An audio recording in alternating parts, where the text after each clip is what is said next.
최근 여론조사에서 이제 조기 대선이 이루어진다면 차기 여권 대선 주자로 김문수 장관이 급부상하고 있는데 갤럽 조사를 보면은 이재명 대표 제외 이거는 이제 그 한길리서치가 한 거네요. 그러니까 야권 주자인 이재명 대표 제외하고는 여권 주자 가운데 김문수 장관이 1위를 했습니다. 15.6% 나왔는데 이 조사는 한길리서치가 이제 쿠키뉴스 의뢰로 지난 4에서 6일 사이 전국 만 18세 이상 남녀 1,013명을 대상으로 유무선 ARS 방식으로 조사했는데 중앙여심이 홈페이지 참조하면 되겠습니다. 요 질문은 장채욱께 드릴게요. 왜 이렇게 김문수 장관의 급부상이 일어나고 있습니까? 뭐 이거는 ARS 조사뿐만이 아니라 갤럽 조사에서도 오늘 김문수 장관이 8%, 한동훈 전 대표가 6%, 홍준표 시장 5% 정도로 기록이 나왔는데 사실은 냉정하게 오차 범위를 감안하면 지금 보수에는 아직 두각을 나타내는 주자가 없다. 그러다 보니 뭐 김문수 전 장관도 전통 보수층에 의해서 다시 또 관심이 가고 여러 주자들이 등장하고 있는데요. 아직 보수층의 내부에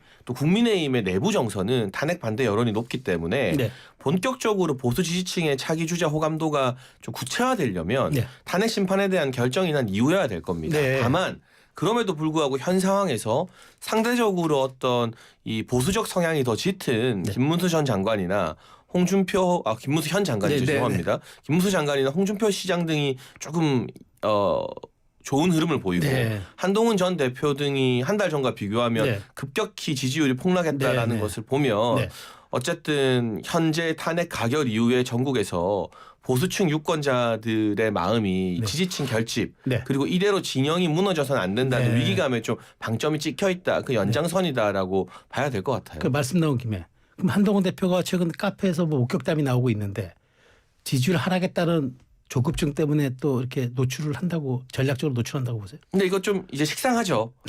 이제 비대위원장 사퇴하고 전대 나오기 전에는 이런 목격담 정치라는 게 처음이었으니까 신선할 수 있었는데 이제 다 했던 거잖아요. 그러니까 이제 이게 또다시 되풀이되는 것에 대해서 뭐 국민적 관심도가 크진 않은 것 같고요. 냉정하게 말씀을 드리면 정치하실 겁니다. 아마 대선 나오겠죠. 왜냐하면 정치라는 게 끊기 힘들거든요. 그런데 지지율이 낮았다가 올라가는 경우는 얼마든지 있어요. 뭐 노무현 전 대통령 경우도 있고. 그런데 지지율이 높았다가 떨어졌는데 다시 올라가는 경우는 거의 없습니다. 대표적으로 이낙연 전 대표 등이 있겠죠. 그래서 한동훈 전 대표의 지지율은 낮은 상태에서 올라갈지 모르는 유망주가 아니라 한 번 정점을 찍었다가 실체가 드러나서 이제 완전히 폭락한 낙폭주기 때문에 그런 일종의 주식으로 치면 실체가 다 까발려진 주식이기 때문에 이게 다시 반등하기는 현실 정치로 봤을 때 조금 어렵지 않나 싶고 오히려 그렇다면 탄핵에 찬성하고 좀 대통령과 선을 그었던 주자들 중에서는 오세훈 서울시장 같은 경우가 어떻게 보면 반사 이익을 누릴 수 있다. 왜냐하면 똑같이 탄핵을 찬성했는데 보수 지역 내에서 욕은 한동훈 전 대표가 다 먹고 있거든요. 그러면서 이제 약간 중도 개혁적인 지지층은 또 오세훈 시장이 확보할 수 있으니까 장기적으로 보면 지금 탄핵에 반대한 주자들 중에서는 김문수, 홍준표, 원희룡 3명 중에 누가 주도권을 잡을지가 장기적 경쟁의 대상이라면 탄핵 찬성한 주자들 중에서는 한동훈 전 대표보다는 오세훈 시장이 유리한 곳에 선점할 가능성이 높죠. 말씀하시면 한동훈 대표 전 대표가 탄핵 욕받이였다. 아니 근데 그거는 자초한 거죠. 자초. 그렇게까지 예를 들면 탄핵 찬성 입장 정도가 아니라 대통령이 내란을 잡아야겠다 하면서 의총에서 말한 거는 진영에서 봤을 때 좀 선을 넘은 행위라고 보는 것 같아요. 알겠습니다. 근데 김평론 왜 자꾸 웃으세요? 왜 자꾸 웃어요? 아니 무서워서 방송을 못 하겠네. 앞에서 웃으니까. 바람을 섞어가지고 자꾸 얘기를 하니까요. 오세훈 시장은 지지를 올리기 위해서 열심히 노력하셔야 될 것 같다. 그 말씀 먼저 드리고 싶고요. 왜냐하면 이번 조사에서 오세훈 서울시장이 3% 나왔거든요. 그러니까 갤럽 기준으로요. 근데 보수층하고 국민의힘 안에서 조사한 거, 그러니까 국민의힘 층하고 보수층만 따로 조사를 한 걸 데이터를 분석해 보면요. 오세훈 시장이 8% 정도 나와요. 양쪽 다다. 그런데 지금 이렇게 소멸될 거라고 하는 한동훈 전 대표는요. 좀 이보다 더 높게 나와요. 예를 들면 아까 저는 김문수 장관이 이 정도 숫자가 나오는 거 보고 개인적으로 깜짝 놀랐거든요. 왜냐하면 이렇게까지 숫자가 많이 나온 건 이번에 처음인 것 같아요. 그만큼 국민의힘 내부의 어떤 지지층이 극우화 경향으로 가고 있다. 우경화 경향이다. 그러니까 김문수 장관이 지금 그 최상목 권한대행이 헌법재판관 2명 그 임명하는 네. 거 강행하려고 할 때도 굉장히 거세게 반발했다고 네. 하는 것도 있고요. 원래 굉장히 극우화 경향을 갖고 있기도 하고요. 그러니까 이런 면에서 지금 국민의힘 지지자들이 극렬 지지자가 훨씬 목소리가 커지는 거하고 무관치 않다. 네. 좀 주목해봐야 될 부분이라고 보고요. 네. 그러니까 아까 제가 국민의힘 지지자하고 보수층 지지자들 사이에서 누구를 어떻게 지지하는지 잠깐 말씀을 네. 드렸는데요. 다시 한번 좀 정리해서 말씀드리면요. 보수층 내부에서는 김문수 장관이 19%, 네. 한동훈 전 대표가 11%, 네. 네. 홍준표 대구시장이 10%입니다. 한동훈 전 대표가 오히려 홍준표 시장보다 더 높게 나와요. 조사는 저희가 얘기한 개요인가요? 예, 한국계랑 똑같은 겁니다. 예, 똑같은 예, 조사에서 이번 네, 같이 네, 한 네. 겁니다. 그리고 오세훈 시장이 8%, 이준석 그 의원이 3% 이렇게 나오거든요. 네. 근데 국민의힘 지지자들 조사를 하면요. 네. 김문수 장관이 20%, 한동훈 전 대표가 13%, 네. 홍준표 시장이 14%, 네. 오세훈 시장이 8%, 이준석 의원이 1% 이렇게 나옵니다. 네. 그러니까 국민의힘 지지자 10명 가운데 1명, 보수층도 역시 마찬가지인데요. 최소 1명 이상은 여전히 한동훈 전 대표 지지하고 있다는 뜻입니다. 네. 그리고 김문수 그 장관도 10명 중 2명. 이렇게 지금 볼 수 있는 거거든요. 그러니까 결코 한동훈 전 대표의 지지세가 약하지는 않다. 근데 그렇다고 제가 한동훈 전 대표를 옹호하는 건 아니고요. 네. 좋아하시는 것 같아요. 정치하는 게 바람직하지 않다고 네. 생각하는 기본적인 생각은 갖고 있지만 현실은 그렇다. 이 근데 많이 말씀을 꺾인 드리는 건 겁니다. 맞잖아요. 한 달 전이랑 비교해 보면. 네. 그래서 두 분 의견이 일치하는데 그러다 보니까 박지원 의원이 한동훈 이렇게 자꾸 떨어지다 보면은 친윤과 분리해서 분당의 길을 갈 거라는 얘기를 오늘 했는데 동의하세요? 아니, 이미 축출된 거 아닙니까? 아니 그 분당의 길로 갈 거라는 건 다른 얘기죠. 근데 계속 상황을 볼 것 같아요. 제가 볼 때는 지금 섣불리 행동하기보다는 조금 더 상황을 관망하고 결국은 이제 국민의힘의 어떤 결속력이라고 하는 건 뭐 윤석열 대통령을 중심으로 한 결속력이라고 볼 수 있거든요. 근데 윤 대통령은 어쨌든 국민의힘 의원들이 바라봤을 때에도 탄핵될 수밖에 없다는 거를 현실을 알고 있을 거예요. 근데 윤 대통령의 탄핵은 기정사실이라 할지라도 윤 대통령을 지키는 행위하고는 또 다른 차원이거든요. 네. 그러니까 그런 개념을 갖고 있기 때문에 만약 헌법재판소에서 윤 대통령이 파면이 되면 그럼 국민의힘도 어찌 됐든 차기 대선 주자로 네. 관심이 옮겨가야 된단 말이에요. 네. 그럴 때 한동훈 전 대표가 어느 정도 관심을 모을 수 있을까? 어느 정도 국민의 지지를 받을까? 이거하고 같이 저는 움직일 거라고 봅니다. 알겠습니다. 근데 또 오늘 흥미로운 발언이 하나 있어요.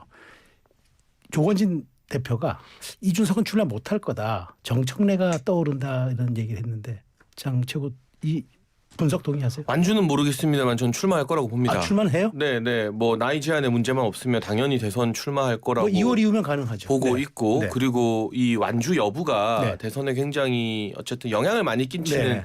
변수일 수는 있어요. 이를테면 이준석 개혁신당 의원이 네. 완주를 한다고 가정했을 때 네. 그게 과연 전통 보수층의 표를 많이 가져갈 것이냐 아니면 오히려 지금 윤석열 대통령이나 국민의힘에 부정적인데 이재명 대표는 나 못 찍겠다는 분들의 표를 오히려 더 많이 네. 가져갈 수도 있거든요. 네. 그러니까 이 완주가 보수층에 꼭 불리하다 유리하다고 현재로서는 단언하기가 어렵습니다. 네. 그러나 출마 자체는 기정사실이라고 저는 봐야 된다고 보고요. 예. 한동훈 전 대표의 분당 가능성은 없죠. 없다. 왜냐하면 국회의원들이 따라 나가줘야 되는데 네. 지금 뭐 현재 정도의 지지율 추이로 보면 따라 나갈 국회의원이 없습니다. 일단. 네. 알겠습니다. 자, 두 번째 키워드 가보겠습니다. 두 번째 키워드 백골단입니다. 백골단. 오랜만에 아주 소환된 단어인데요. 국민의힘 김민재 의원이 국회에서 이른바 백골단의 기자회견을 주선해서 논란이 됐습니다. 백골단 이제 흰색 헬멧을 쓴 반공청년단이라는 게 공식 명칭인데 대통령 체포영장 집행을 결사 저지하겠다는 이제 청년 집단으로 알려져 있습니다. 김민재 의원은 지난 3일 이제 윤 대통령 1차 체포영장 집행 때도 윤상현 의원과 함께 가장 먼저 달려갔고 관저와 보수단체 집회에도 참석을 해서 지금 맹륜으로 그러니까 맹렬한 친윤으로 맹륜으로 분리되고 있는 상황이기도 합니다. 야당에서는 의원 제명안 발의도 검토한다는데 김평로가 어떻게 보세요? 이건 장혜찬 전 최고께 먼저 여쭤봐야 되는 거 아닌가요? 왜? 진행자의 진행을 따르십시오. 평론가님. 말씀하시죠. 이걸 어떻게 봐야 되나? 아니 김민전 교수, 김민전 의원을 기억하시는 많은 분들이 정말 놀라고 있을 겁니다. 최근에 어떻게 이런 태도를 보일 수 있을까? 그러니까 사람이 권력을 갖게 되면 저렇게 되는 걸까? 국회의원 배지를 주게 되면 저런 충성을 보이는 걸까? 이런 생각을 안 할 수가 없는데요. 근데 그건 개인적인 뭐 소신이라 치지만 반공청년단 이거 언제적 얘기입니까? 우리 그냥 한국전쟁 이후에 나왔던 얘기 아닌가요? 근데 반공청년단이 갑자기 등장하고요. 그 속칭 백골단이라고 불리는데 백골단을 경험했던 세대로 도저히 용납이 안 됩니다. 어떻게 그렇게 해가지고 뭘 하겠다는 거죠? 대한민국을 전복시키겠다는 건가요? 그 전복시키는 건 윤 대통령이 제일 싫어하는 건데 제일 잘하는 것 같은데요. 그러니까 이런 극우적 행동을 하는 일종의 뭐라고 할까요? 히틀러 시대 때 전위 역할을 했던 친위대 같은 역할을 하겠다고 지금 덤비는 것 같은데요. 만약에 이런 세가 점점 커지잖아요. 그럼 유럽이나 미국에서도 마찬가지지만 극단적 행동이 나오게 되거든요. 그러니까 그런 극단적 행동을 하는 사람들이 버젓이 활동하게 되면요. 아, 이 나라는 그렇게 해도 되는 나라구나라는 인식을 갖게 되면 점점 세가 커집니다. 그러니까 지금 국민의힘은 자기 살자고 나라를 망가뜨리는 일을 하고 있는 거예요. 그러니까 그런 생각을 왜 안 하는지 모르겠어요. 자기가 살리겠다고 해가지고 살려놓잖아요. 언젠가는 자기가 끌려가면서 그런 사람들 앞에서 무릎 꿇어야 될걸요. 윤상현 의원처럼. 그러니까 그렇게 혹시 국민의힘이 더 좋다고 생각한다면 빨리 그 착각과 망상에서 깨어나길 바란다는 말씀 드리고 싶어요. 그런데 이 백골단 문제와 관련해서 당내에서도 조금 비판적 목소리가 있는 것 같아요. 뭐 일단 지도부인 권성동 원내대표가 부적절하다라고 네. 이야기를 했고요. 김민전 의원도 자기가 잘 몰랐다. 네. 그냥 윤석열 대통령 탄핵 반대하는 순수한 청년단체라고 생각했는데 네. 실체를 모르고 했다면서 기자회견 철회와 일종의 사과 네. 이 잘못을 인정을 했습니다. 네. 그러니까 저는 김민전 의원이 알고 그랬을 거라 보진 않고 조금 더 주의가 필요하다. 네. 그리고 지금처럼 양 진영이 결집하면 네. 원래 별의별 사람들이 이때를 틈타서 관심을 받겠다고 막 나오거든요. 그러니까 당연히 뭐 백골단이라는 명칭 이런 명칭을 쓰는 것 자체가 시대에 한참 뒤떨어져 있죠. 이건 말이 안 되는 일이고 네. 지금 그렇다고 해서 한남동에 모인 분들이 다 이런 사람들은 아니거든요. 네. 대부분이 자발적으로 모이고 나름의 생각은 달라도 애국하는 마음으로 모인 분들이 네. 거기에 다 많아요. 그러니까 이 소수를 가지고 그분들 전체를 폄하해서는 안 된다는 생각이고 네. 다만 그럴수록 이때다 싶어서 자기가 정치적 관심을 받거나 뭐 이상한 짓을 하려고 하는 사람들 자제시켜야 되고 이렇게 자정작용이 나와야 네. 된다고 봐요. 네. 이거는 김민전 의원 입장에서도 어쨌든 뼈아픈 실수인데 네. 본인이 실수를 인정했으니까 앞으로는 정치적 활동을 하면서 네. 이런 이상한 사람들도 많이 꼬인다. 이게 학계에 있을 때랑 다르게 여의도 있으면 진짜 진흙탕이잖아요. 네. 별의별 진짜 이상한 사람들 많거든요. 그 부분에 대해서 주의를 좀 더 하면 좋을 것 같습니다. 알겠습니다. 네. 그 짧게 최근에 좀. 이런 경향을 앞서도 좀 비판해서 말씀드렸지만 네. 자꾸 나치 히틀러가 생각난다고 하시는 분들이 많거든요. 전체주의 세력이 자꾸 준동할 때는요. 그러니까 특정한 세력을 자꾸 타겟팅을 해서 폭력을 행사하는 파괴적 행동을 보여요. 주로 이제 히틀러도 그걸 활용했던 사람인데요. 독일에서도 그런 얘기를 많이 합니다. 처음에는 공산주의자니까 사회주의자니까 사람들은 방관해요. 그걸 그냥 침묵하고 지켜보거든요.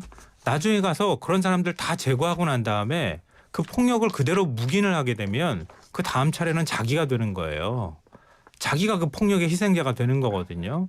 그러니까 처음에 그런 게 나올 때 타협하지 않고 엄단하든 하지 못하도록 만들어야 합니다. 그게 국민의힘이 그런 역할을 해줘야 되는 거예요. 근데 국민의힘이 거기에 지금 가담하고 있단 말이에요. 나중에 가서 그걸 어떻게 감당할지 모르겠어요. 저는 걱정돼요. 정말. 폭력을 엄단해야 된다는 우리 김성관 평론가님 주장에는 100% 동의하는데 국민의힘이 가담한다. 여기 지금 벌써 자정작용과 내부 비판이 일어나고 있고 그리고 오히려 한남동 집회에서 공식적으로 폭행을 행사한 쪽은 지금까지 확인된 바로는 경찰 때린 민노총입니다. 탄핵 찬성하는. 탄핵 반대하는 분들이 이 백골단이라는 우스꽝스러운 일부 사람들이 기자회견한 거 말고는 거기에 계신 대다수의 시민들이 평화적인 방법을 쓰고 있지 어떤 물리력을 행사했다라고 아직까지 보도가 나오거나 뭐 경찰에 사건이 접수된 적은 없고요. 오히려 경찰 때린 민노총 이런 사람들의 폭행을 또 민주당에서 진보 진영에서 좀 자정시켜야 된다고 생각합니다. 위헌적인 계엄령 선포하고 국민 처단한다고 했던 게 대통령이에요. 그래도 경찰 때려도 되는 건 아니잖아요. 대통령이 그런 물리력을 행사하려고 했던 거란 말이에요. 그거는 이제 수사와 5만 7천 발이나 준비시켜놓고 헌법 재판이 진행되고 있고요. 수사와 헌법 재판. 그거는 왜 그렇게 헌법 질서를 좀 중시하십니까? 다른 경찰 건 때려도 무시하면서. 됩니까? 경찰 때리면 안 되죠. 두 분이 강론에 들어가니까 역시 치열한데 자 요 얘기 좀 잠깐 짚고 넘어갈게요. 지금 말씀하신 것처럼 2차 체포영장이 지금 초읽기에 들어간 상태입니다. 그러다 보니까 이제 지난번 1차와 달리 2차 체포영장 때도 의원들이 또 갈 거란 예상이 나와요. 지난번에는 한 40명 정도였는데 김경진 전 의원 같은 경우에는 60여 명 정도 예상하시더라고요. 더 늘어날 거라 하는데 이번에 또 원외 당협위원장들도 간다고 합니다. 네. 어느 정도 규모 될 걸로 봐요. 뭐 원외 당협위원장들 지금 탄핵 반대를 위한 위원장들이 한 70명 모였다고 해요. 네. 원희룡 전 장관도 여기에 네. 합류를 했다고 알려지고 있고 국민의힘 의원들도 제가 봤을 때는 한 50명에서 60명 정도가 네. 만약에 2차 체포영장 집행소식이 알려지면 네. 현장으로 나가게 될 것 같습니다. 그러나 변수는 있죠. 주말일 경우에는 의원들이 지역구 많이 내려가니까 그렇죠. 네네. 근데 그 대신 주말에는 이제 그 한남동 근처에 집회하시는 분들이 또 많이 모이게 되고 네. 그래서 뭐 공수처장이 국회 질의에서 현장에서 국회의원들도 다 체포 가능하다고 했지만 네.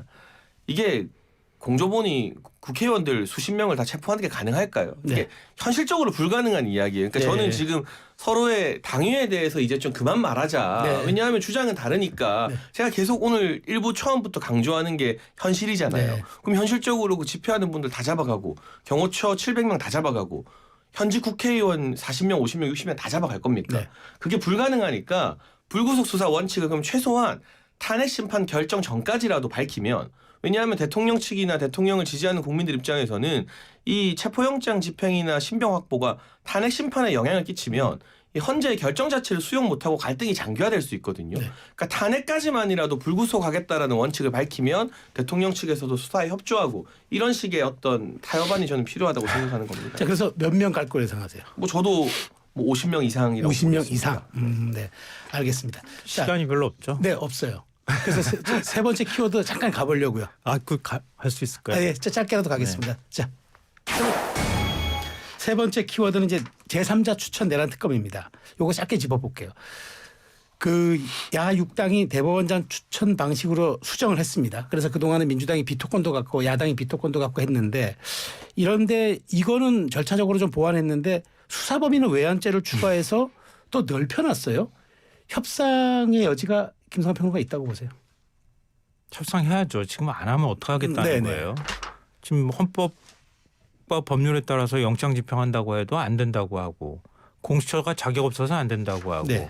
뭐 무슨 쇼핑이라는 표현까지 제가 뭐 하지만 그러니까 지금 상황을 이 혼란과 혼선을 좀 정리할 수 있는 방법은 사실 특검밖에 없다고 네. 법조계에서도 얘기하고 있어요. 그럼 국민의힘도 이전의 태도를 좀 바꿀 필요가 있고요. 민주당에서도 말씀하셨던 것처럼 위헌성이라고 지적받아왔던 거 지금 다 거의 다 제거했잖아요. 그런데 또 외환 문제 가지고 지금 얘기하는데요. 그냥 또 외환이라고 표현하니까 좀 그런데 네. 윤 대통령이 북한에 공격을 유도했다고 하는 군 관계자들의 증언이 나와 있는 상황이잖아요. 네. 실제로. 그리고 그거를 입증할 수 있는 것들도 일정 부분 있는 것 같아요. 그럼 그냥 그걸 내란이라고 생각하시면 안 됩니까? 그 굳이 외환이라고 하면서 외환은 안 돼 이렇게 얘기하는 게 그게 말이 돼요? 그러니까 내란 특검 한다는 게 안 받을 수는 없으니 어쨌든 우리한테 피해가 최소화할 수 있는 방법식으로 최소한으로 할 수 있는 방법들을 자꾸 꼼수를 부리면서 고민하는 거예요. 네. 이제 그럴 때 짐이 지났다.